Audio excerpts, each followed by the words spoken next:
This is Caitlin, your host of the NoSleep4Dramas Podcast, where we get no sleep and survive on coffee to watch just one more episode at night.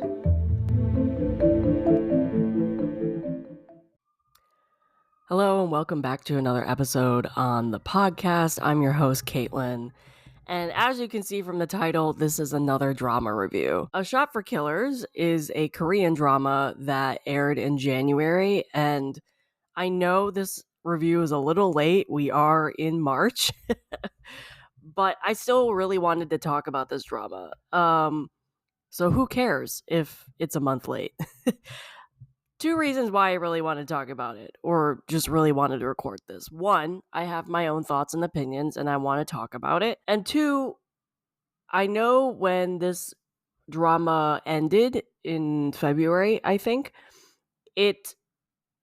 I had a bunch of people message me asking if I was going to do a podcast episode on this. So the answer is yes, and the answer is here it is. So if you are new here and you have never listened to any of my review episodes, this is how I structure my review episodes. The first half, or the first third, is I go through basically the details of the drama, when did it air, how many episodes, where can you stream it, a quick synopsis, the cast, and then a non-spoiler overview review of the drama for me. And then I do like a little spoiler alert, and then the second half is me going into detail and discussing the drama and revealing spoilers. So that's pretty much the structure that I do.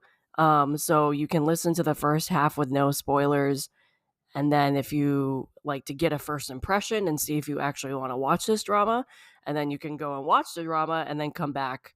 Or if you've already seen the drama, you can continue and listen to it. So that's pretty much how I structure my review episodes. Also, if you also are new here, I also do a blog.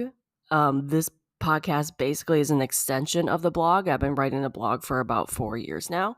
So this review is also in blog post form on the NoSleep4Dramas.com blog. So if you want something to follow along, if you want to just go read that versus listen to this, it's your prerogative to do so. It is now live as this episode is live. So you do have options. I know some people use the blog post as like an outline because I pretty much follow what I say in the blog post on the podcast episode. I just give more detail when I'm talking about it on the podcast episode. All right, so without further ado, let's start this review. Okay, so A Shop for Killers is a 2024 Korean drama. It aired from January 17th to February 7th on Disney Plus/Hulu, depending on where you lived. It has 8 episodes, about 51 minutes long. Just according to MDL, I always have to mention this because I find it hilarious. But according to MDL, the Shop for Killers has a Korean parent story. Normally, I would say it's like a sequel, but I think in this thing, it's more of like The Shop for Killers is a spin-off of this drama, which kind of makes more sense if you talk about it in that context. So the parent Korean drama is The Killer's Shopping List, which I watched, and which is a lot of fun. It's comedy, it's a crime drama. But if you would say A Shop for Killers is a direct sequel, I would disagree with you. I would more agree if it's like a spin-off, which I could see that. But sequel, not so much. I just did not see how this was connected if it was a sequel. And I think MDL at this point has corrected that and said that A Shop for Killers is a spin-off. But earlier they were saying it was like a sequel, and I was laughing at that because I didn't understand how A Shop for Killers could be a sequel for The Killer's Shopping List because they're vastly different. Okay, so a quick synopsis of A Shop for Killers, again with no spoilers. Jian gets a call that her uncle who raised her committed suicide. Even though her uncle raised her, he remained mysterious and she doesn't really know very much about him.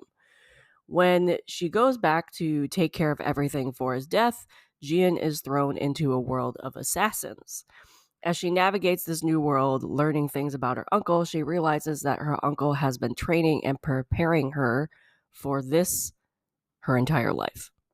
So that's kind of the synopsis that I came up with, just because the synopsis of NDL has spoilers in it, and I obviously did not want to give spoilers in the synopsis. But that's pretty much, in my opinion, a pretty good non-spoiler synopsis of A Shop for Killers. Okay, so I'm going to go through what I deem as like the important people in this drama and then name a couple dramas you might know them from. So the uncle is played by Lee Dong-wook, who I'm sure you guys know him from Goblin, but he's also been in Touch Your Heart, Tale of Nine-Tailed 1 and 2, Strangers from Hell, and Bad and Crazy. Jian is played by Kim Hae-jun, who you might know from Kingdom or Just Between Lovers or Inspector Ku. One of the supporting cast is played by Gum Hae Na. Her character's name is So Min Hae, and she really hasn't done a whole lot, actually. She was in The Villainess, which is a great movie if you guys want to check that out. That's the only thing I've ever seen her in.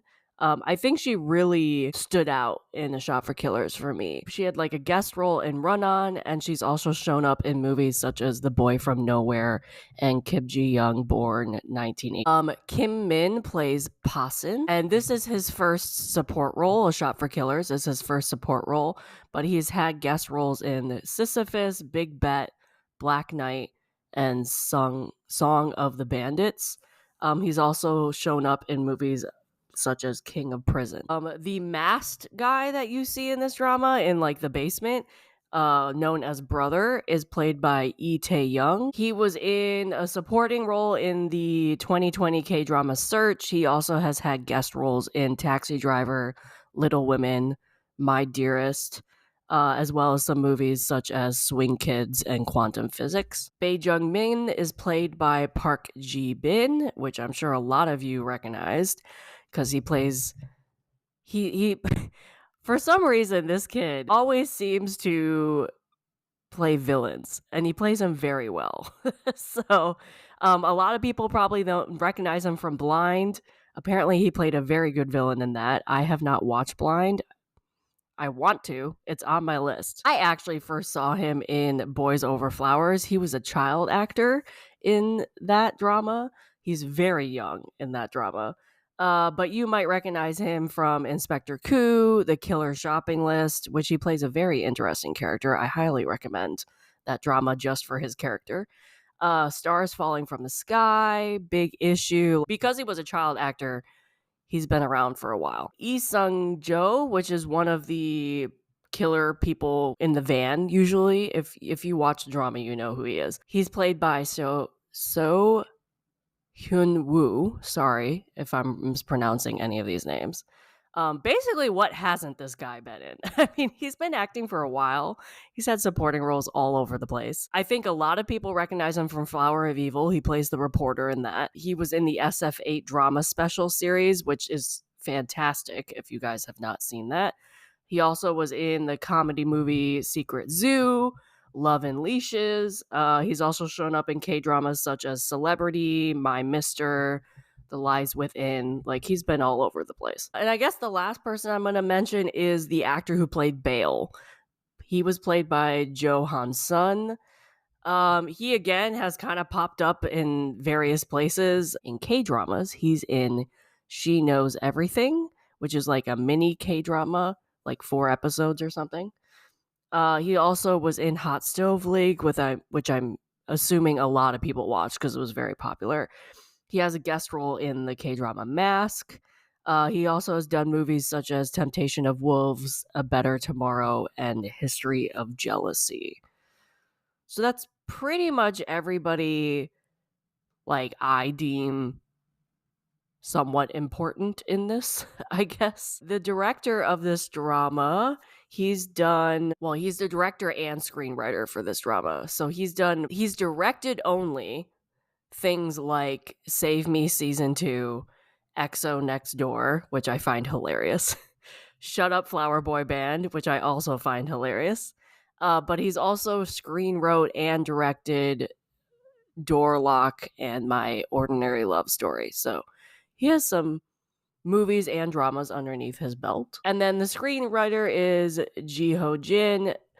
She has only done one other drama, and that was a 2018 drama, When Time Stopped. She apparently has the drama that's coming up named Influenza. I think that's stars Jisoo from Blackpink, if I'm not mistaken. So she's, I guess, writing that or currently working on that or wrote it. Obviously, it hasn't been made yet, but that's one coming up. So she has one drama under her belt. I guess now two if you count A Shop for Killers. So that's pretty much all the cast, what you might have seen them in, my little synopsis, that type of thing. So here's my non-spoiler review.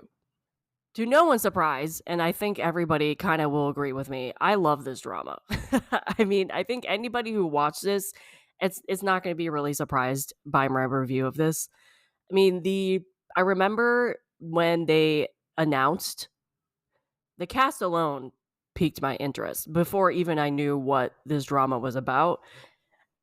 And then you read the synopsis and then saw the trailers and saw the posters, and it kind of just, I was like, okay, I'm in. And then I watched the drama along with everybody else, and I fell in love with it, basically. Like, I loved how this drama was structured, where you learn things as Jian goes, and then you have a second story of, like, her uncle's story, and the background of the supporting cast, which I'll get into later. I loved how, like, you could not predict what would happen because of all these storylines going on, but also they kind of like jumped back and forth between them. And then you, as an audience member, became very attached to these characters, which was fun because a lot of them were assassins.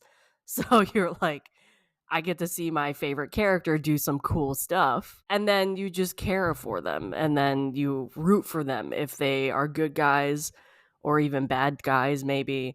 It was a lot of fun getting sucked into this world and meeting all these characters and learning the stories and the backgrounds. So I think if you are somebody who likes action, if you are somebody who likes found family, if you are somebody who likes to not be able to predict much, I think this would be a good drama to try. It's only 8 episodes. It's not that long. If I wasn't watching this as it aired, I probably would have binged it hard because it's one of those dramas where it's not like the episodes end on a cliffhanger. Some do, some don't, depending on the episode.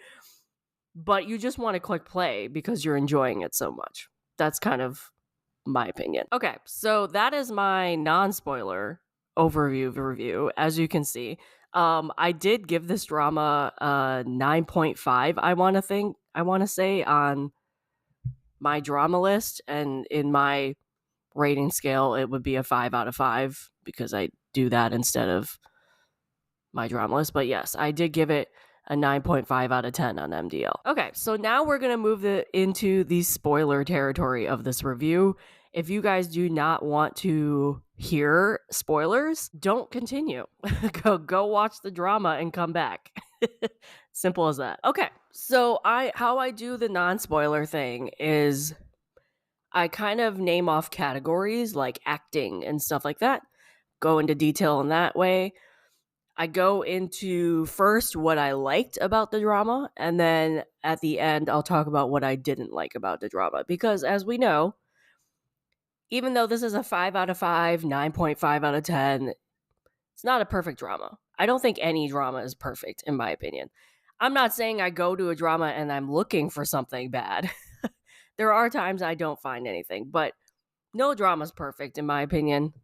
So that's kind of the structure. So we're going to talk about the things that I liked first, and then we're going to go into what I did not like. So the first thing that I want to name, and I seem to notice this a lot, some people might not notice this as much, But I always notice cinematography when it comes to dramas. I'm a fan of cinematography. So when a drama can pique my interest or catch my interest by doing a beautiful shot or good lighting or a sweeping shot, that type of stuff, I will always pay more attention. And in the case of A Shop for Killers, they did that right in episode 1. Like, the first scene of episode 1 was crazy, and I absolutely loved it. I was like, after watching the first episode, I was like, okay, this is what this drama is bringing to the table. All right, I'm in. Like, you had a sweeping. So basically, the setup is she gets a call when she's in like college or something, and that her uncle committed suicide. And then she goes back to the house that her uncle raised her in. And this house is in a huge field out in the middle of nowhere. So there's nothing around this house except for one road and like just grass. Like wild grass. It's out in the middle of nowhere. I'm just saying. So you get this, you have no idea what you're stepping into other than what you read in the synopsis. And you get this sweeping shot in the first scene of these drones flying in to this house, and then people are shooting at this house and you have no idea why. And then you have Jian kind of like diving for cover and diving all over the place, and you have this unknown two people hiding on the opposite end of the living room. Like, you have no idea who these people are. You kind of just like are brought into this. But how this is shot, between the drones flying over and the action scenes, because people are shooting at people and they're the people inside the house are trying to return fire. Like, it was beautifully done. Like, the production spared no expense when shooting this drama. I mean, especially the action scenes. Like, they used every type of camera I think you could possibly use to shoot this, and it paid off, in my opinion. Like, it was any action scene in this drama, any sweeping shot in this drama was just beautifully choreographed and beautifully shot. I can't even like. And then you just have like the natural landscape of where this house was. It's just like you go outside and you have beautiful shots outside because it's just gorgeous countryside. It was probably some of my favorite camera shots I've seen in 2024. Like, it's so good. It's so good. And then, yeah, I mean, I don't even know what else to say about cinematography, because like, it's just the fight scenes and the scenes itself. It was so good. It was so well shot for 8 episodes. It was so good. It just blew me away, and it's really all I can say. The second part is that I want to talk about is the story, of course. Like, as I said, the first scene hooked me because like you have this epic action scene between these people who are shooting up this house and trying to get in and trying to kill the people in the house, but you have no idea why. Like, you're kind of just thrown in. And so now you want to continue and learn why these people are trying to kill these other people. And they're kind of drop you in the middle of this action. And then why is this girl jumping from the fridge into the living room? Like, you don't know. If it makes sense, I love when dramas do this. Because, again, it's a way to hook you. It's a way to say, like, okay, well, that was epic. I need to know why. And if it's done well, it will always hook me. Like, I'm guilty of that. I will fall for it every time. It's also kind of a guilty pleasure, because if you open it up, like, if you open a drama like you did with this, I love it even more. So after this epic first scene, you get a time jump backwards and you start to get the backstory, but you get multiple backstories and multiple flashbacks. You not only get like the present day story where you're learning the backstory of how Jian got to this house and ended up getting shot at, and you find out about her uncle committing suicide, and she meets these people. But you also get backstories of Jian herself, her uncle's relationship with Jian. You get to know who the other people in the living room were and their backstory. You get to learn more of like the uncle's backstory and thus learning about other people through his backstory being like this hired mercenary / assassin guy. Because then you know about Bane.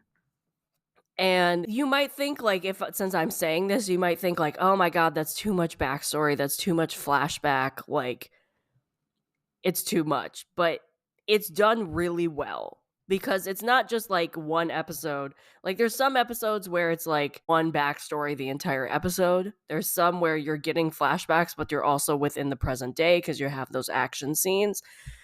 Like it's structured very well. And I cried. I cried so much with these flashbacks, especially with Jian's story, because you have this uncle who pretty much was thought to be dead for many, many, many years, because then he was able to do these secret missions and save people in other countries or whatever. And he comes back after a botched mission, I would say. And like his brother is like, I thought you were dead. You haven't talked to us in like 20 years. And he meets Jian, who's like 6 at the time. And then you go through this, you learn about Jian's backstory of like how horrific her childhood was, because her uncle comes back and her parents end up getting killed. And then she has to go on the run. Her uncle has to hide her. Like, it's a tragic story. And the actors in this scene, the child actor playing Jian was fantastic. Just so good. It was heartbreaking, but also kind of like heartwarming at the same time, because you saw the uncle like try to keep them at arm's length because he knows he wants to keep them safe, but at the same time like really care for his family. And he was like devastated when basically his brother and his wife died because of the uncle, because of this evil guy that wanted revenge, basically. And like the most heartbreaking scene of this whole backstory was like Jian was, the mercenary people were going to kill her, and she was in the hospital because she had gotten attacked. And she runs into the morgue and has to hide with a dead body, and she realizes it's her mother. And it's like, ugh, I'm gonna start crying as I'm talking about it. Like, I was bawling at that scene because it's just like that child actor was just so like, oh, I'm gonna cry. And then the uncle comes in and like obviously saves her, but oh my god, that scene was so sad. And then you learn more about like Jian growing up with the uncle, and what these weird things the uncles had her do, which then in present day she realizes there's a reason why he did that. And so you have some, after that heartbreaking childhood story, like you have some comedy, because she's like, what the heck are you making me do? Like, why am I doing this? And then you realize, like, and then they show the present day and you see her do those actions in the present day, and you realize, like, along with her, that, oh, he was teaching me how to survive because he knew this would happen eventually, you know? So I thought that was a nice connection, because you saw, like, her uncle didn't know what to do with her. Like, he obviously had planned on never marrying, never having kids, kind of being a shadow in society. And then he had to step up and protect his niece, and he didn't know how to raise her. So it was like, he clearly cared for her, he just didn't know how to do it. So it was like learning about him and their relationship, and how they really did care for each other, even though they didn't outright show it. And I loved seeing that story. And it just shows that like people can connect, like audience members can connect with these characters and these backstories, whether you've experienced what they experienced, which I'm sure nobody has, because who has grown up as with the uncle as an assassin and is being trained all their life. Like, that's like something. But like people, what I loved about this story, that yes, this story was about assassins and about like people surviving, but it also had like family connections and it had familial relationships that you could relate to, like normal people could relate to. And then you had bring in the uncle, the people who the uncle saved, and then their story, like what's her name? Like Minhei. Like we learned about her and her story and how the uncle saved her, and then we learned about Possen's story and the relationship with the uncle. Like that was a little found family within itself. And again, you can kind of relate in as an audience member to like those connections and what those characters went through personally if you took out the assassin part of this story. So it was just, I was surprised at how much depth these characters' stories are and the story itself was, because overall, like the trailer was like, people are just coming to kill this person and she has to survive. Like I didn't really, I guess I didn't expect such a in-depth, heartbreaking, but also heartwarming story, especially with found family and family in general. I wasn't expecting that, I guess. And that's what I loved about the story. Like you walk in thinking one thing and you get that one thing, but you also get a ton of things after it as well. And so, yeah, I loved watching all these character stories play out. I loved to see how everything was connected and how everything progressed, because eventually everything was connected, whether it was a character to another character or the reasoning behind a character's motivation happened because of something the uncle did or something Jian did, So I loved seeing that play out, really. So next thing I want to talk about is, of course, and I did talk about this a little, was the acting. Like, do I really need to say more? Like, look at the cast, and then the acting was phenomenal. I mean, we knew that going in, but as I mentioned, even the child actress was great. Like, I've seen this child actress in other things. I know she's a very good actress, but she's like 7, 8, maybe. I don't think she's 10 yet. She's phenomenal, especially in like the emotional scenes. I mean, I've seen her do these emotional scenes, but as you can see, as I just described that morgue scene, I almost started crying talking about it. Like it was heartbreaking to see this kid just act out these scenes and have this interaction with the uncle, like moving in. Like, for example, when everything was said and done and they started moving into this house and she was still only like 7, 8, whatever, she like walks into the courtyard and trips and kind of looks at her uncle because they're still mourning her parents and his brother. She trips and kind of looks at him like looking to be comforted, and he kind of looks back at her and you could tell he wants to, but at the same time he knows he has to like train her and protect her, and was like, so we had this long speech of like, people might not be there to do this, you need to do this on your own. So she had to get up and put her stuff back in the bag and everything herself. And that was kind of their relationship, is he wanted her to learn these skills to survive and keep it at a distance, because he knew there may come a time that he wouldn't be there anymore.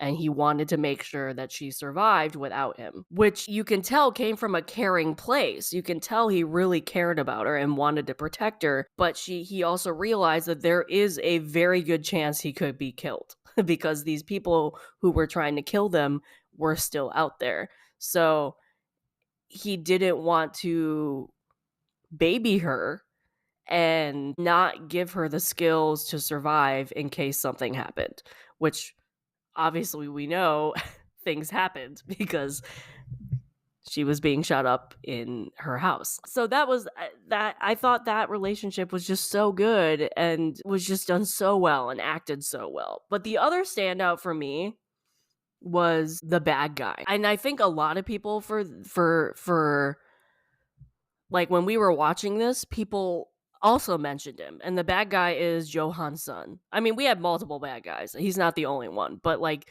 I think a lot of people talked about him. He played Bale. But he was just, you learned more about Bale through the uncle's backstory because you got the reasoning why everybody was coming to try and kill Jian and her uncle.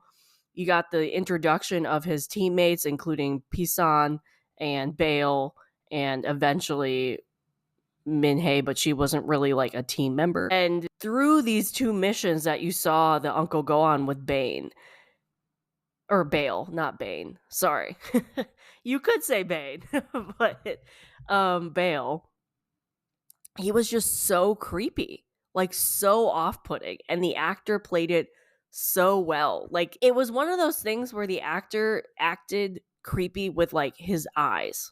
He looked very like you looked in his eyes and there was no emotion whatsoever. And in my opinion, that's kind of hard to do. And so you looked in this guy's eyes and you were just like, this dude has no empathy whatsoever and can just kill anybody.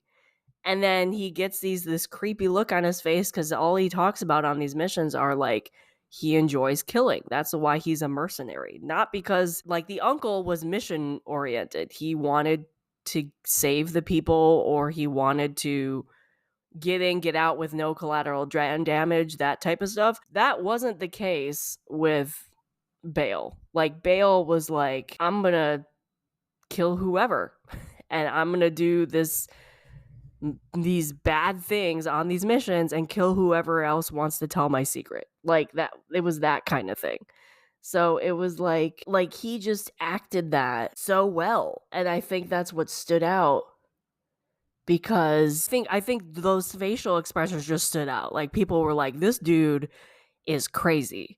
And this dude is just like a killing machine. Like he has no emotion whatsoever, and so yeah, he just was a standout for me included. He was just a standout actor because he played evil so well. But overall, like everybody did a great acting job. It wasn't just the leads or the evil guy or anything. Like the supporting cast, I mean, I feel like everybody was like a perfect fit for their character. Like you cared as much about the leads as you did with the supporting cast, and the people that came in to help, like Brother, for example. And you like with Brother, you didn't even see his face until later on in the drama.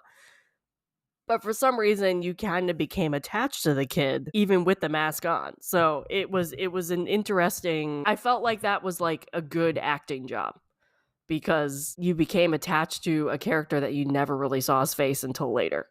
So something I've already mentioned, but I want to go into more detail, was the found family, of course. Like, since I mentioned the supporting cast, I need to talk about it. I love found family in general. So whenever I have a drama that has found family, I will love it, because that's one of my favorite tropes. What I liked about A Shop for Killers, though, is you had found family, but you had multiple found families. So it wasn't just the typical Jian's uncle is gone, so she's going to make this found family with the people who came to help her, which that was a found family. But it was also other groups of people in the flashbacks were also found family. So you got, as I said, you had Jian and Min-hye and Pasin, and then Brother eventually, who kind of came and created this team and was helping Jian out to protect the house, because they were really protecting the house, which was the shop for killers. And then you had, in the flashbacks, you had Jian and her uncle. That was a found family, because I think both of them really didn't want to be there. And then you had the group of mercenaries, assassins that the uncle traveled with, including Bale. If you took Bale out of the picture, those assassins got along really well. And then Bale came into the picture, and he was creepy and weird, and people were like just fidgeting around him, I would say. But they had their own little found family. And then you kind of had the found family with like which was sort of included with the people that came to save Jian, but like the uncle saving these people, like Minhei and brother. And Jian had no idea these people existed until they came to help her out. So the uncle kind of had formed this found family with them prior to that.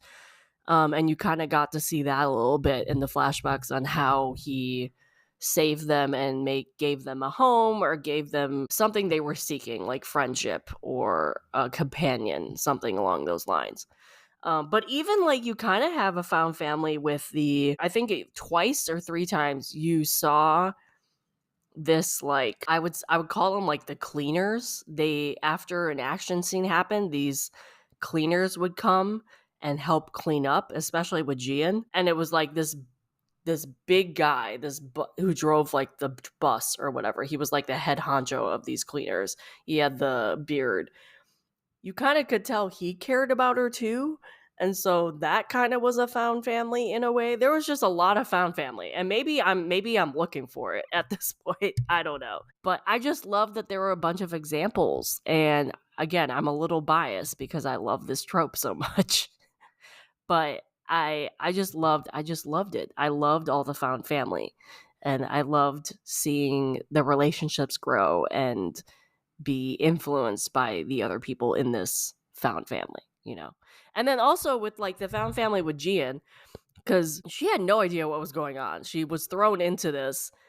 And then as through these relationships that these people came to help her out, you could see her confidence growing and her, like, she was really smart, and her realizing that her uncle trained her for this and she could use those skills to fight back and to protect the people she cared about, the house, everything. I think the people around her allowed her to have that confidence and to grow within those 8 episodes to what we got at the end. And speaking of being shot up, I have to talk about the action. I know I discussed this in the cinematography, but again, the first scene blew me away. And I was just so happy to see it because the action scenes are just so good and so exciting, and they're beautifully choreographed. And it was just they added another level to this drama that I think was needed. Like, I think if you have a show about assassins, you have to have good action scenes. It's not just like, okay, a guy is up on a roof sniping, which is fantastic. You need those types of dramas, but you need more than just like to prove that these people are like world-class assassins. You need various action scenes, you know? Because then you believe that there's actually something at stake. And I think this drama did it very well. Like, one of my favorite action scenes was it was in a flashback, and it was the uncle driving, and he got like stuck in that tunnel because people were after him. And I think this was before he got to the apartment to save Jian. I can't remember. But he gets in, he's driving, right? And he's driving this like covered truck. And then he realizes he can't get out of the situation. He's in this tunnel and he's like boxed in or whatever. And he kind of disappears. Like, people are shooting up the truck and whatever. And then you see the back door of this van fly open, and there he is in the trunk with a humongous gun. And he just kind of like mows everybody down. Like, I was laughing at that scene because I was just like, oh my God, this is so ridiculous, but so awesome. Like, it was that type of drama where you didn't really know where the action was going, but the action was so epic that you appreciated the action. I will say though, due to how unhinged the bad guy is, Bale, this drama can be gory and violent. Like, they show stuff when, like, these guys are world-class assassins. They know how to kill somebody. And with Bale, he enjoyed killing, so he didn't kill people the fastest way possible. So you get a lot of gory fight scenes and gory kill scenes, especially with Bale. So just that's a huge trigger warning, just FYI, because you do see it. And then you have these various action scenes of like just people getting shot or people fighting and in close quarters. And then you're seeing like knives and blood and whatever. So just trigger warning if you're not into violence or gore or sort of sadistic killing because Bale is crazy, you might not want to watch this. But I personally love close quarter combat when they shoot that well, and they did this very well. So I had a lot of fun with the action scenes in this. So that's pretty much all I want to talk about in terms of what I liked. So let's get into what I felt could have been better. One, some of the scenes, especially at night, you have a lot of scenes at night because I mean, there's a lot of people trying to like sneak in on these missions, including killing Gian in this house. And so they do it at night and they like sneak in through the grass or they sneak in through this building that the uncle's mission is. And you can't really see, like, even if you're watching at night, like, even if I watched the episode at night, I don't know what they did or didn't do. Like, I don't know if the lighting was bad. I don't really know. But I found in some scenes, I found it really hard to distinguish who I was looking at, even when I was watching the episode at like 9 o'clock at night and I had no lights on. Like, it, for some reason, some scenes were just really dark. And it was hard to distinguish who the actors were that I was looking at. And I don't really know why that was, because other scenes were fine. It just it wasn't consistent. Like there was some scenes that were okay, I could see everybody, and there are other things that were like, okay, I had to keep rewinding because I needed to understand who was talking or who had just killed somebody. Like it was kind of hard sometimes to distinguish people in the night scenes, depending on the scene, because some were fine, some were not. I think the bigger question though, or the bigger thing I did not like was, I mean, I shouldn't say I did not like it. It definitely needs a season 2. That's what I'm saying. Like, it definitely needs a season 2. Did it end on a cliffhanger? Sort of, but not really. It wasn't like it ended on, like, somebody dies and then the screen goes black. Like, it's not that type of cliffhanger. But, so this is a spoiler. I'm going to talk about this. So, the ending is Gian goes through this entire thing for 8 episodes. She kills people. She gets help from other people. She like protects the house, whatever. The entire time she thinks her uncle's dead. And then at the very end, a car rolls up and the cleaner guy who's with her like gets a phone call or something, and the car rolls up and 2 guys help a guy out of the back seat, and it ends up being the uncle. So the uncle's not dead, but he's like clearly has been very injured or like was very injured and was like recovering or something. So you kind of get the impression, and also Bale wasn't killed. So like, yes, they were dealing with these killers and these pretty bad guys coming to attack them at this house, and they did save the house and get rid of the bad guys that were coming.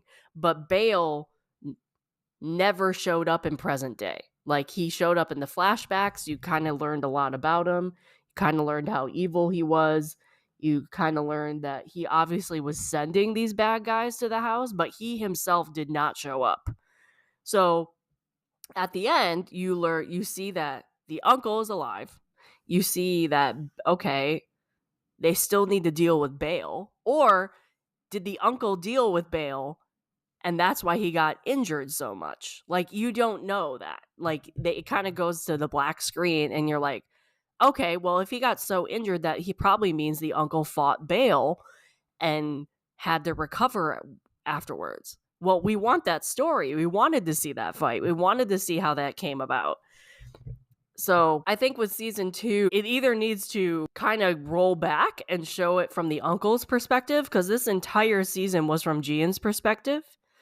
So I think that would be interesting if you did season 2, like the same story, but from the uncle's perspective. I would love that, because then you get to see what happened with Bale, and you get to see how the uncle got out of it, and you get to see like who made him quote unquote commit suicide, because we saw him sort of do it, but like really just the aftermath of him doing it. But yeah, like I personally wanted to know what happened with Bale. I wanted to see that.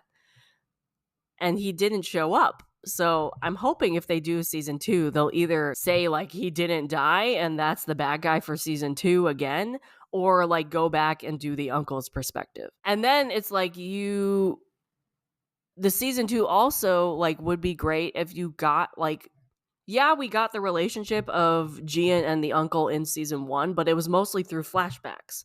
You didn't get to see them really fight together. You didn't get them to see them interact in the present day really that much. I would have loved to have them both fight together in a action scene. So I hope in season 2 we get that, if there is a season 2. But again, it didn't really end on like a cliffhanger. It left it with a bunch of questions, because you're like, okay, well, I need to know how this happened, or I need to know if this guy survived, or I need to know what would go, like how their relationship, Uncle and Gian, are going to continue after this whole thing went down, like that type of thing. So again, it's not like the worst ever where it just like cuts off or anything, but I personally would love to get a season 2, and I know a lot of other people would want that as well. But yeah, that's pretty much it. Like that's the only 2 things that I sort of didn't like. Like one's very minor and the other one's like more major with season 2, but I think that's a common negative of dramas these days, is like most of them probably need a season 2. I don't think everything needs a season 2. There's some where I'm like some people might want a season 2 to see, I don't know, with like a romance story, like see the couple live their life as a married couple or with kids or whatever. But other dramas I don't think is warranted on the season 2. This one, I think there is story there that if you gave us a season 2, I think there's a lot of story there that you could do season 2 and you could continue this on for a while. But yeah, ultimately, I love this drama. It was 9.5 out of 10 on MDL, or 5 out of 5, like nearly perfect for me. I know a lot of people loved it as much as I did when I watched it. It has a lot of action and everything. So if you want a drama that has a lot of action, again, trigger warning for the goriness and the blood and the violence. There's a lot of it. But also you want moments that are heartbreaking or heartwarming, and you have this found family and you have familial connections and you have people who like really care about each other. I would definitely give this one a shot, especially because it's 8 episodes. It goes by really fast. So highly recommend this one. It's probably one of my favorites I've watched in 2024 so far. I think I have like 2 dramas right now that are by top of my list right now. And I want a season 2 so bad, just because it was so good. But yeah, that's my review for A Shop for Killers. What did you guys think? Did you like my review? Do you agree with my review? Did you watch A Shop for Killers and you agree with my review, or do you not? Do you not agree with it? Let me know in the various comments or in this Spotify comment box, or you can DM me all you want. But I hope you enjoyed this review of the Korean drama A Shop for Killers, and I will see you next time. If you want to continue the conversations about dramas that were started in this episode, you can find me on Instagram, TikTok, and Twitter under the username NoSleep4Dramas. That is NoSleep, the number 4, dramas, just like in the title of the podcast. This podcast is also an expansion of my blog, so you can visit my blog at www.NoSleep4Dramas.com, the number 4 dramas.com, and find multiple years of blog posts already available at your fingertips. All links are in the description of this episode.